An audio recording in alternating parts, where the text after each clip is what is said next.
আমার সামনে যে ফর্মটি আপনারা দেখছেন এটি হলো আয়ুষ্মান ভারতের প্রধানমন্ত্রী জন আরোগ্য যোজনার নিউ ফরম্যাটের ফর্ম।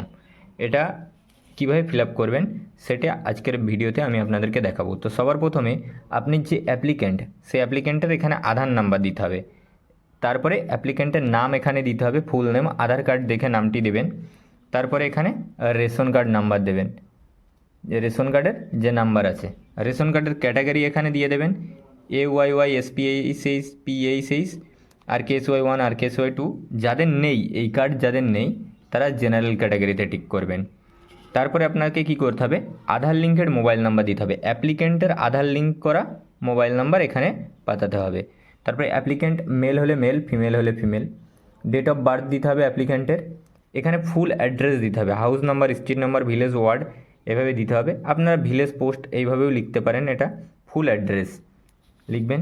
এবার তারপরে এখানে আপনাদের ডিস্ট্রিক্ট লিখতে হবে, আমার যেরকম নর্থ 24 পরগনাস এরকম ডিস্ট্রিক্ট আপনাদের লিখে দিতে হবে।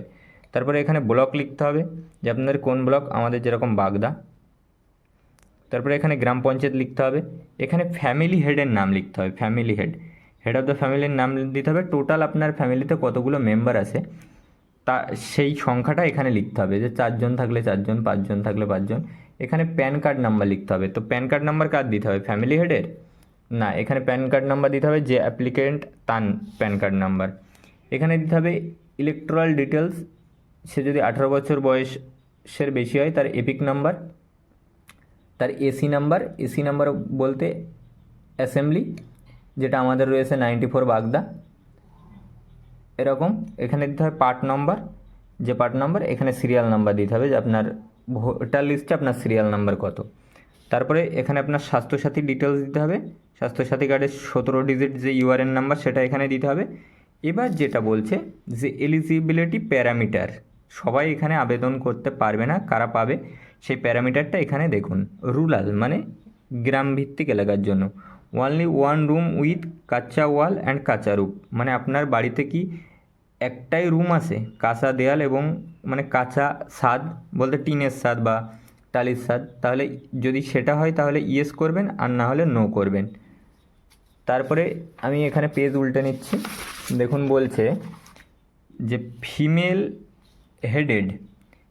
Headed household with no adult male member between age 16 to 59, মানে যদি কারোর ফ্যামিলি মেম্বার মহিলা হন, সেই বাড়িতে যদি কোনো 16 থেকে 59 বছর বয়সের কোনো অ্যাডাল্ট পুরুষ না থাকে তাহলে এখানে ইয়েস করবেন, আর যদি থাকে তাহলে নো করবেন। যদি 16 থেকে 25 বছর বয়সের কোনো ছেলে থাকে এবং সেই ফ্যামিলিতে যদি হেড অফ ফ্যামিলি কোনো পুরুষ হয়, মহিলা হয়, তাহলে এখানে ইয়েসে টিক করবেন।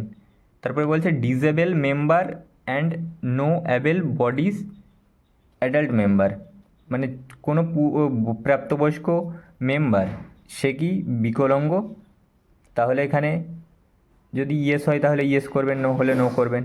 তারপরে SC ST হাউস হোল্ড, আপনি কি SC STর মধ্যে পড়েন তাহলে একটা ইয়েস নো করবেন। তারপরে বলছে landless house holds driving major part of their income from manual casual labour, যারা ভূমিহীন, যদি আপনি ভূমিহীন হন তাহলে এখানে ইয়েস করবেন, না হলে নো করবেন। তারপরে বলছে এখানে ডিস্টিটিউট লিভিং অর আর্মস, এটা বলছে যে ডিস্টিটিউট লিভিং অন আর্মস, মানে আপনি যে ভিক্ষা করেন তাহলে এখানে ইয়েস নো, যেটা করেন সেটাই করবেন। এটা বলছে যারা ম্যানুয়াল স্ক্যাভেঞ্জার ফ্যামিলিজ, মানে যারা মলমূত্র, মানুষের মলমূত্র পরিষ্কার করে তাদেরকে বোঝাতে এসে এখানে, তো সেই ক্যাটাগরিতে পড়লে ইয়েস করবেন, না হলে না করবেন।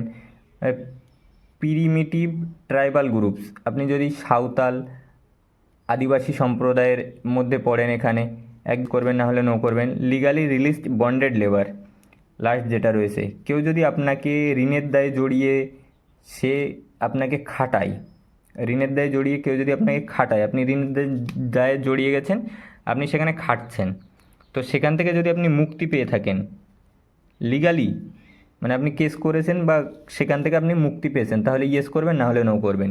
এবার বলছে আরবান এরিয়ার জন্য র্যাক পেকার, মানে যারা কাগজ কুড়ানি, আপনি যদি হন ইয়েস করবেন, না হলে নো করবেন। বেগার, আপনি যদি হন তাহলে ইয়েস করবেন, না হলে নো করবেন। ডোমেস্টিক ওয়ার্কার, আপনি যদি ডোমেস্টিক ওয়ার্কার মানে রাজ্যের মধ্যে কাজ করে থাকেন তাহলে ইয়েস করবেন, না হলে নো করবেন। এখানে street vendor, cobbler, hawker, other service provider working on street, যদি রাস্তায় কোনো কাজ করে থাকেন তাহলে ইয়েস করবেন, না হলে নো করবেন।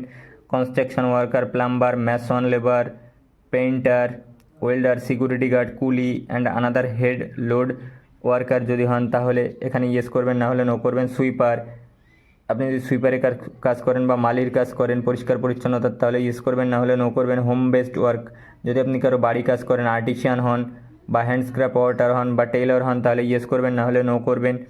এখানে transport worker, conductor, helper drivers, কাঠ প্লার, রিক্সা প্লার এইগুলো যদি হন তাহলে এখানে ইয়েস নো আছে, এটা করবেন। Shop worker, art assistant, peon on small establishment, helper, delivery assistant, attendant, waiter, এখানে ইয়েস নো আছে। Electrician, mechanic, assembler, repair worker, এখানে ইয়েস নো আছে। যে ক্যাটাগরিতে আপনি পড়ছেন সেই ক্যাটাগরি এখানে করবেন। ওয়াশারম্যান, চৌকিদার এখানে আছে। এবার বলছে অ্যাডিশনাল ইনফরমেশন যেটি, সেটা হচ্ছে S70। আপনার যদি যে অ্যাপ্লিকেন্ট তার যদি বয়স 70+ হয় তাহলে ইয়েস করবেন, না হলে নো করবেন। নান অফ ফ্যামিলি মেম্বার্স আর আশাকর্মী, অঙ্গনারী ওয়ার্কার, অঙ্গনারী হেল্পার, তো থাকলে ইয়েস করবেন, না হলে নো করবেন। বলছে নেই ফ্যামিলিতে, তাহলে এখানে ইয়েস করবেন, হ্যাঁ নেই। আর যদি থাকে তাহলে নোতে ক্লিক করবেন। বলছে এখানে item criteria, family income 8 lakh per year যদি হয় তাহলে ইয়েস, না হলে no. Any member of family paying income tax যদি করে তাহলে ইয়েস, না হলে no. Found of SSG list in SIR BLA 2026, আপনার নাম যদি 2026 SIR লিস্টে যদি নাম কাটা দিয়ে থাকে তাহলে ইয়েস, না হলে no. Pending under SIR appeal tribunal, যদি আপনার কেস ট্রাইব্যুনালে পেন্ডিং থাকে আপনি করেছেন তাহলে ইয়েস, না হলে নো। সিএর অ্যাপ্লিকেশন যদি করে থাকেন তাহলে সেটা যদি পেন্ডিংয়ে পড়ে থাকে তাহলে ইয়েস, না হলে no. Beneficiary name deleted from Annapurna Yojana beneficiary list, যদি ডিলিট হয়ে থাকে তাহলে ইয়েস, না হলে নো। এটা শুধুমাত্র অ্যাপ্লিক্যান্ট যদি মহিলা হয় তবেই এক্ষেত্রে আপনাকে ক্লিক করতে হবে, না হলে কোনো কিছু করার দরকার নেই। তারপরে লাস্ট পেজে রয়েছে ডিক্লারেশন অ্যান্ড কনসেন্ট বেনিফিশিয়ারি, এখানে আপনাকে টিক করতে হবে। করে এখানে যদি সে সিগনেচার করতে পারে অ্যাপ্লিক্যান্ট তাহলে সিগনেচার করবে, না হলে এখানে থাম ইমপ্রেশনও করতে পারবে। আর এটাই দেখুন এখানে একটা কাচি চিহ্ন আছে, এটা হচ্ছে কাউন্টার পার্ট। এটি আপনাকে আধার নাম্বার দেবে, অ্যাপ্লিক্যান্ট নেম দেবে, রেশন কার্ড নাম্বার দেবে, এটা জেন্ডার সিলেক্ট করে দেবে, ডেট অফ বার্থ সিলেক্ট করে দেবে, এখানে ডেট, মান্থ, ইয়ার দিয়ে দেবে। এখানে জনকল্যাণ শিবিরের যে নেম অ্যান্ড সিগনেচার, যে অফিসার আপনার এটা জমা নেবে, যার কাছে আপনি জমা দেবেন, সে এখানে সিগনেচার করে এই কাউন্টার পার্টটি আপনাকে দিয়ে দেবে। তো এটাই ছিল এই ভিডিওর টোটালি। আমি একটা জিনিস আপনাদেরকে বলতে ভুলে গেছি, এখানে আপনারা ডেট, এখানে আপনার যে তারিখে জমা দিচ্ছেন, ধরুন আপনি 15 তারিখে জমা দিচ্ছেন, 15/6/2026, এটা আপনারা ডেটটা দিয়ে দেবেন।